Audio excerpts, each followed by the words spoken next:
ఆచి చికెన్ మసాలా హామీల అమలులో కాంగ్రెస్ ప్రభుత్వం విఫలమైందన్నారు తెలంగాణ బీజేపీ చీఫ్ రామచంద్రరావు. హైదరాబాద్ అప్పర్పేటలో బీజేపీ కార్యకర్తల సమావేశంలో పాల్గొన్న ఆయన రేవంత్ సర్కార్పై విమర్శలు గుప్పించారు.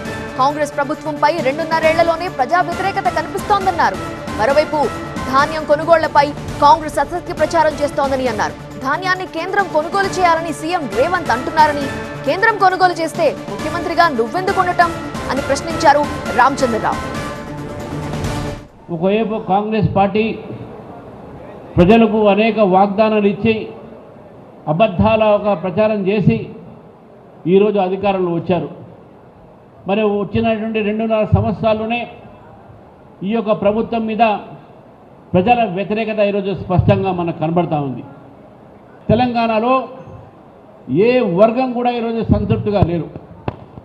ఇటు ప్రభుత్వ ఉద్యోగస్తులు కానీ, ప్రభుత్వంలో ఉన్నట్టు రిటైర్డ్ ఉద్యోగస్తులు కానీ, విద్యార్థులు కానీ, రైతులు కానీ, ఇటు లాయర్లు కానీ, డాక్టర్లు కానీ, ఇంజనీర్లు కానీ, చివరికి ప్రజలు ఎవరు కూడా ఈరోజు సంతృప్తిగా లేరు ఈ యొక్క ప్రభుత్వం ద్వారా.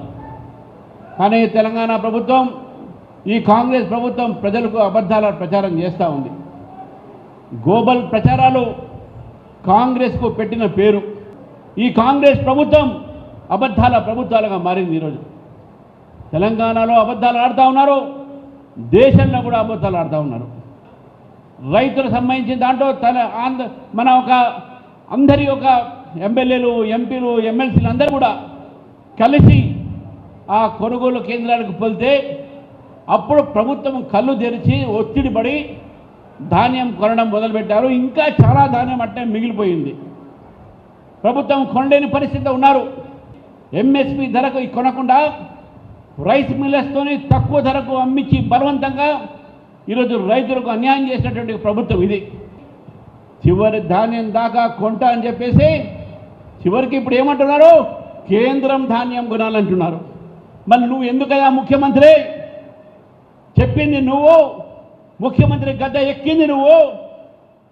అమ్మ కొనాల్సిందా ఎవరా అంటే కిషన్ రెడ్డి కొనాలి అంట, సంజయ్ గారు కొనాలంట, మా ఎంపీలు కొనాలంట. ఇది ఎక్కడ న్యాయం అని చెప్పి రేవంత్ రెడ్డి గారిని అడుగుతా ఉన్నాను. ఈరోజు ముఖ్యమంత్రి నువ్వు, నీ పని కూడా మా భారతీయ జనతా పార్టీ ఎంపీలు చేయాలని కోరుకుంటా అంటే నువ్వు ఎందుకు ముఖ్యమంత్రి ఇంకా అని చెప్పి అడుగుతా ఉన్నాను.